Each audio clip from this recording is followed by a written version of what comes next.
Let's say you go to a neighborhood party and the dads are chatting or something, and somebody asks what you do. What do you tell them? I think I have two answers for this.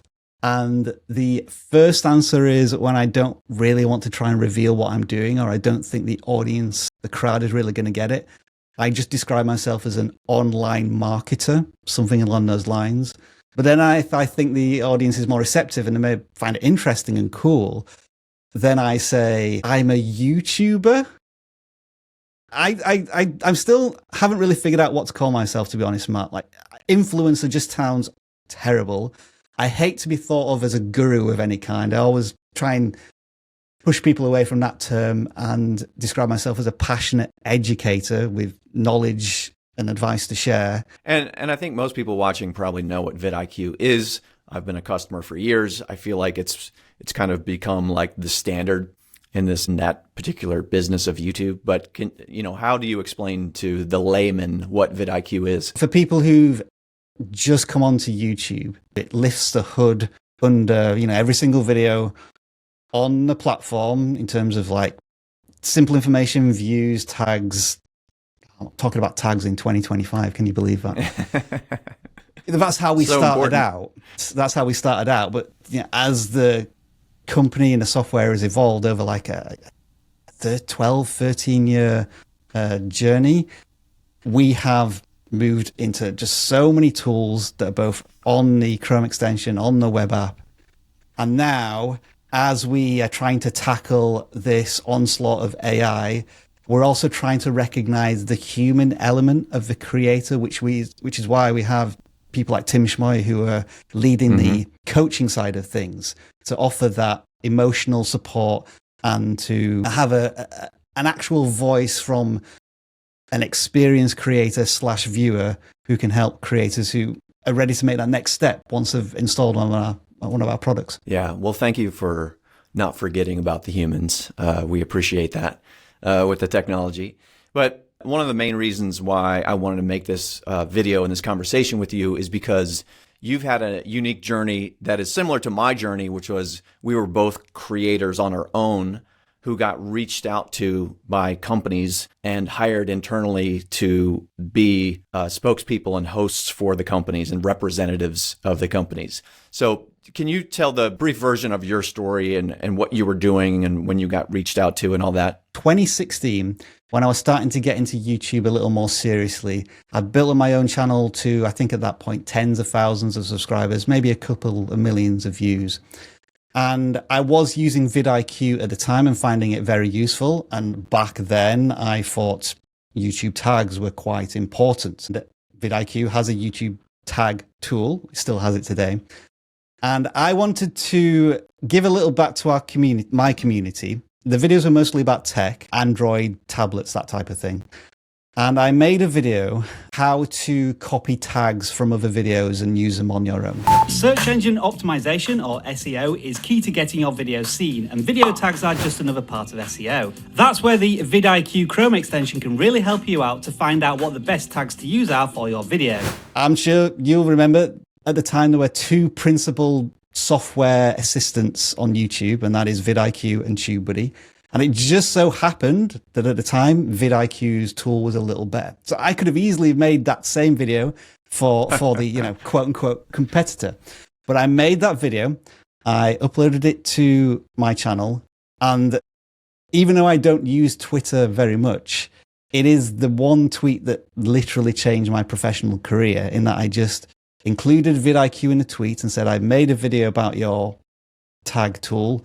Hope you enjoy it. Within, I think, 12 hours, the CEO of VidIQ, Rob Sandy, had reached out to me and we had a conversation. And that is where the freelance part of my VidIQ relationship started. And I was just making videos about their tools. And it evolved from there to starting to give me advice. And it evolved from there to Rob saying, we'd like you to join us full-time if you can. That took about a year because I was living in Canada at the time. I needed to sort out my visa status there. Once that was sorted out, end of 2017, that's when I joined VidIQ full time. And the rest is 2,500 videos of history that you can watch if you have the time. So clearly this has worked out very well. And as I said in the beginning, I think you're probably my favorite example of a creator working at a company. I mean, it seems like such a nice situation. You are extremely valuable for them, I have to say. I'm sure they know that. But what are the pros and cons of this career path for a creator? I think naturally in the YouTube industry, creators are entrepreneurs of some kind. And I always thought of myself that I would have no idea how to turn my own YouTube skills and talent and channel into a business. I was afraid of doing that. I was just happy making videos that earned me the passive income of ad revenue. To get into the business side of things, I thought would take me away from that. And VidIQ has essentially allowed me to just create content, which is what I love to do. Mm-hmm. But you could argue that there is a ceiling working for a company in that you're paid a salary or you're paid on the performance of a type of brand that only reaches a certain audience, etc., etc. Do you have a say in the videos that you make? And I ask because when I sort of became the first creator liaison at YouTube, and they wanted me to be a face of the creator community and someone who interacts with them, I said I didn't want to do it unless I had veto power of certain topics. Like if I didn't particularly agree with an announcement, I didn't want to be the face of it. Like I didn't want to announce it. And they, to their credit, said, no problem. You don't have to. Like if there's anything you feel strongly about that you don't want to announce, we will use some of our other channels to announce that. Do you have some say in the decisions around what videos get made and what you personally communicate as an employee of VidIQ? Or do they sort of say, Rob, we need a video about this by next week. Go. I think beyond being compensated to a point where I'm very happy at VidIQ, this is the most important thing.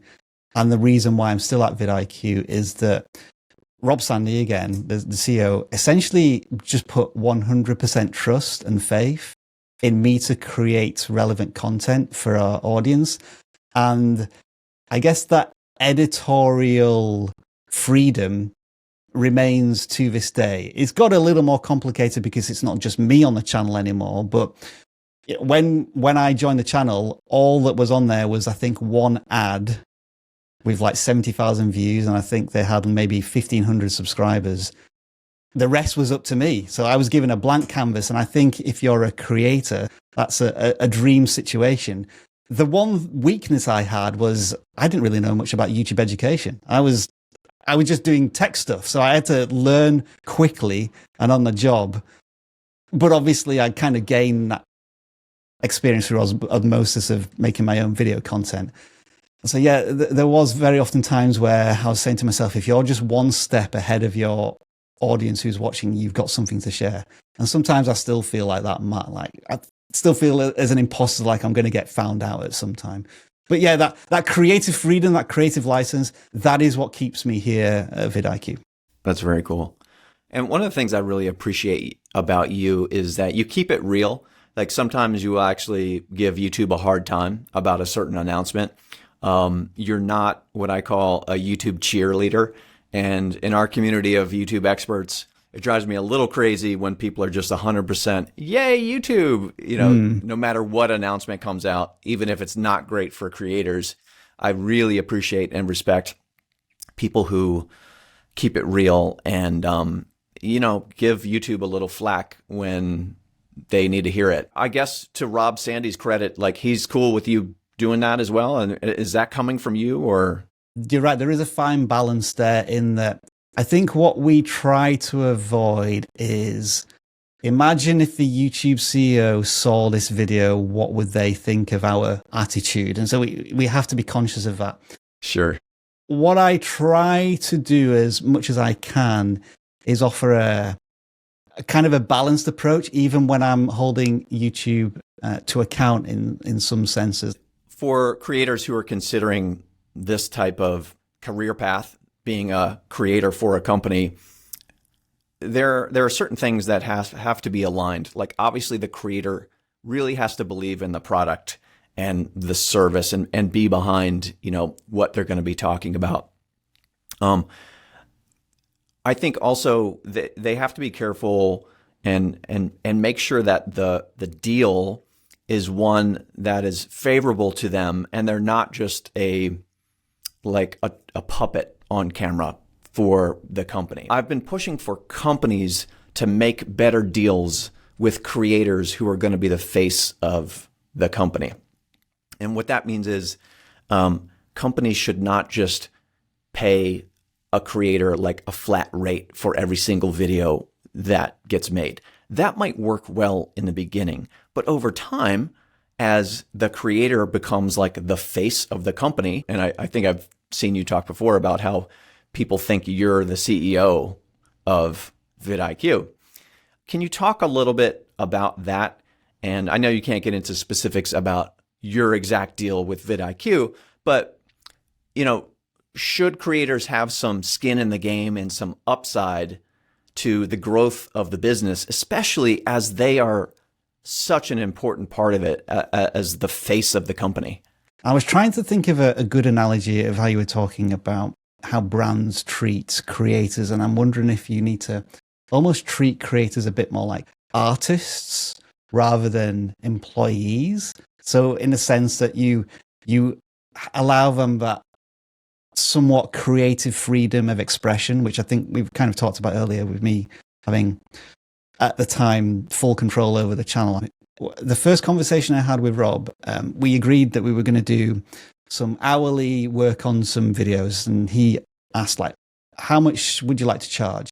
And I had no idea. I was earning, $10 every 1,000 views on my channel. So let's guess, Rob, $25 an hour, shrug shoulders emoji. And he said, no, you're worth more than that. We'll start at $45. And I still remember that moment of belief that Rob put in me. And he wasn't going to, I guess, fleece a naive creative.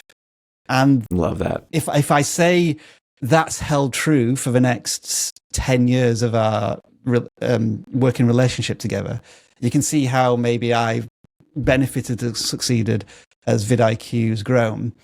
The other thing that was offered to me at the very beginning when I joined more on a full-time basis was, I think we were using this word in our conversations behind the scenes, was skin in the game. So I literally have a vested interest in the success of a company. So if I do well on a channel, and that means more people are aware of VidIQ within the industry, and more people discover our products and software through what I've done on a YouTube channel, then I benefit from it, hopefully, in the long term. And so that, I guess that retains loyalty from my side. Is that something you asked for in the beginning, or is that something that they proposed? Again, I was naive to this. I was just wanting to make sure that I could pay my rent, and I could afford to still live. So eventually, how did that come up? It was offered in the first moment. So this was kind of I don't know where VidIQ is going to be in a few years' time. I don't know if this vested interest is going to be worth anything. But now, obviously, as we've grown together, now it does become something that makes me think, wow, this could have a serious positive benefit to me if things continue as they have done for the last decade. But there's still a lot of work to do before we get to that point. Again, though, people think of VidIQ and they think of you. People think you're the CEO all the time. You really humanize that SaaS business, that app. One of my thoughts about all these AI companies blossoming everywhere right now is that they're so behind the curtain. Hardly any of them have a YouTube channel or a face of what they're doing. We're using this Riverside software right now, and I love the guy at Riverside FM who is kind of the creator of that business. But it is super important for these companies to think about this, but also, credit to Rob Sandy again. I think the success of you working with them and this all working out so well is the trust that he put in you.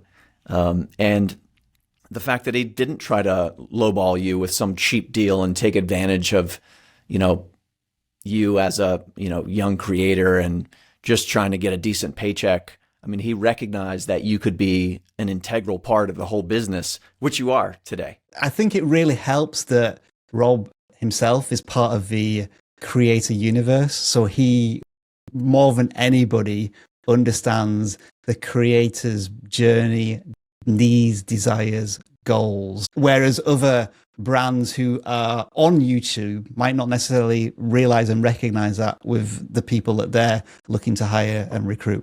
Mm-hmm. Do you have any advice for the companies out there? Because I know, at Creator Dynamics, we're working with mainly companies and organizations now, and a lot of them would just kill to have someone like you work there. I mean, what is your advice for those marketing teams out there who are trying to find a charismatic creator to help them make great videos that humanize the company?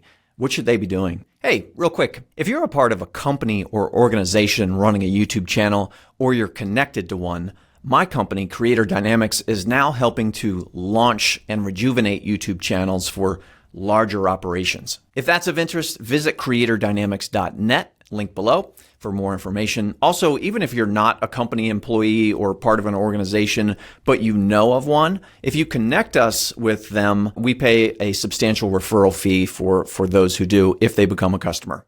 All right, thanks, and back to the conversation.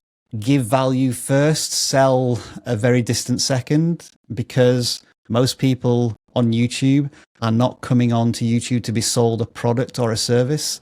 They are first on YouTube to be entertained, inspired, educated, to have this feeling of transformation when they watch videos.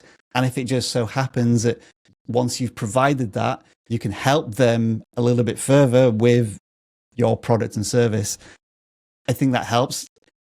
It is kind of a double-edged sword, because I describe myself as a creator first and then a marketer a very distant second. I think in some could argue that is sometimes to the detriment of the VidIQ products. Like sometimes we ask ourselves, do we actually properly sell what we do SaaS-wise on the channel? And that's a question that's always up for debate. But Rob always tells us that we are very much creator first. It's in our channel banner, isn't it? A creator-obsessed YouTube education. And then again, I think just going back to the fundamentals of what businesses should be looking for is, first of all, people who are very knowledgeable and are passionate about the product and the brand, and then giving them the license to be somewhat creative on the channel. That helps, obviously, if the channel isn't already well established. But if you're looking for your first-time creator to represent your brand, then I think there does need to be a certain leeway and license to say, hey, as long as you are within the confines of our mission statements, then create as you see best, as you've done it before. Okay, so don't be the helicopter parent, like hovering over them, editing every single script, word for word. Yeah. Give them some artistic license and some freedom. I think it is so important that the creator feels as if they have agency, the ability to influence all aspects of the creative process, from idea to publication, at least to begin with. I think obviously as a team builds and it becomes more collaborative, like any creator, they've probably felt this fear of giving up control. But I think to begin with, to encourage that creative person to potentially surrender their own channels, projects, endeavors, they need to feel as if they have quite a high level of agency for the brand. Again, at least in my opinion, that's why I'm still with the company. Any advice for creators who would love a job like yours, as far as reaching out to companies or like positioning themselves in a certain way on their own channel? Are there any actions that creators can take to try to get a great job like this? Prerequisite is, of course, knowing product, the service, the company inside out, and having a passion for what they do and the values that they have. And then I think it's becoming enmeshed in the community around that product and service brand, if it exists. And I haven't found a good way to phrase this, but it's almost like offering your support services, your skills for free to get noticed. And that's essentially what I did. I talked about one of the tools which I thought would be valuable for my audience as potential creators themselves, but also I was going to mention to VidIQ, hey, I've done something that may, reach the audience that you're looking for as well. That's not to mean that you become a slave to them just doing stuff for free all of the time, but whenever you think there's an opportunity that you think will benefit them, but also the community that you're representing as well, I think that's how I got discovered. And I think that's how most people create the best connection outside of just applying for a role at a company that exists. I want to go back real quick to what you said for companies about providing value first and selling second, which is something I talk to them about all the time. VidIQ, your videos are set up where you're talking about YouTube, you're giving YouTube education, and then very conveniently, VidIQ is a service that helps people grow their channels. And so it's a very organic way to mention that. We've worked with companies that are selling way too much upfront. They're talking about the service. You could have very easily, if you weren't so smart, just started talking about all the features and benefits of VidIQ and try to sell that way. But I think all of your videos would have like 300 views or something if you were just selling. How should companies think about providing value first? I think we can go to almost YouTube audience basics here, can't we? In the sense that what we always recommend a content creator to do is develop this ideal viewer, this audience avatar, and you ask basic questions. First of all, vital statistics, gender, age, what's their salary, when are they watching YouTube, that type of census stuff. But then the real important questions are along the lines of what this person's motivations? What are their goals, their dreams, their obstacles, their fears, their pain points?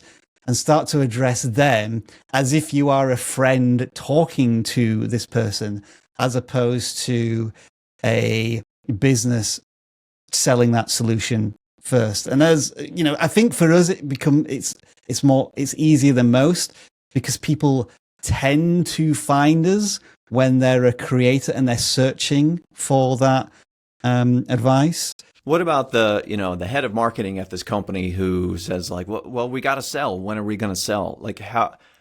At what point in a video or how do you actually do the sales pitch? Or is it just sort of in the background at all times? Yeah.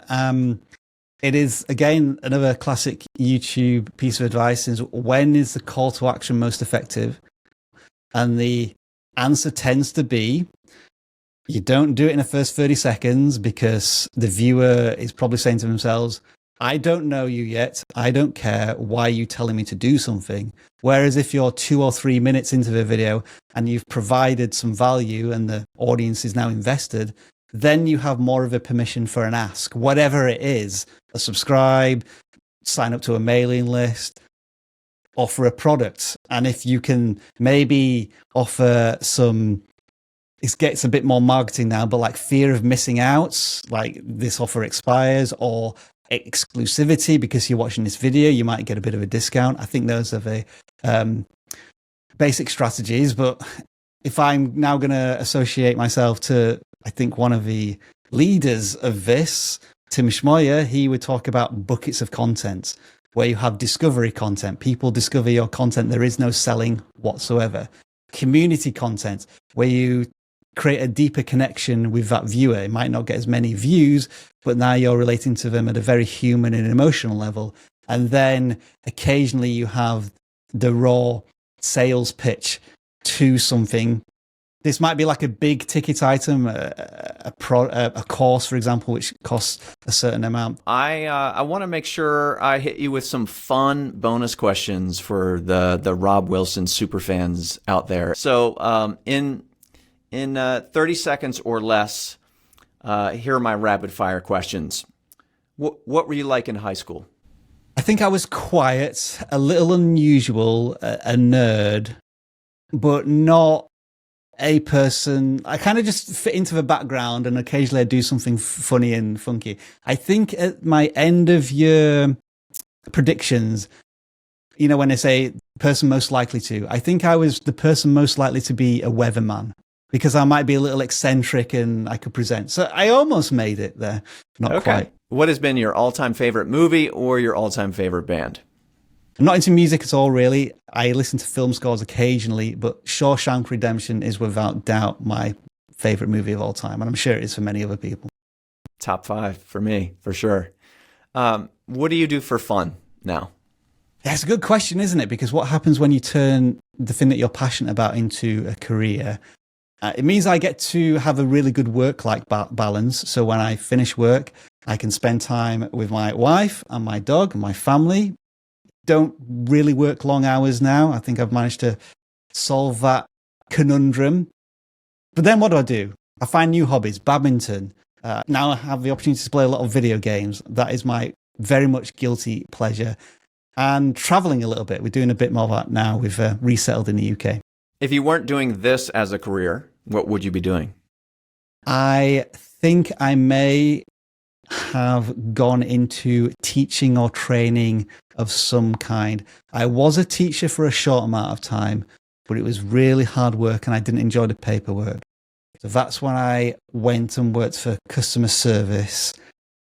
But since I feel as if I am an educator now on YouTube, I feel as if that is my kind of true calling, although sometimes I don't enjoy it as much as I should. Do you have any secret channels that you operate on the side? Maybe that you're not the face of? I do not have any secret channels. I have my old channel, which funnily enough just got demonetized by YouTube. Thank you very much. Because after 6 years of no activity, it actually fell below the monetization requirements. Same. So like passive income for the win until nobody's watching the channel. That was hard to take. That happened to my old Matt Koval channel as well. It just got demonetized. It's just sad, isn't it? Really? Sad, isn't it? Yeah. All right, Rob, thanks so much for joining. I really love the conversation and keep it up. Always great.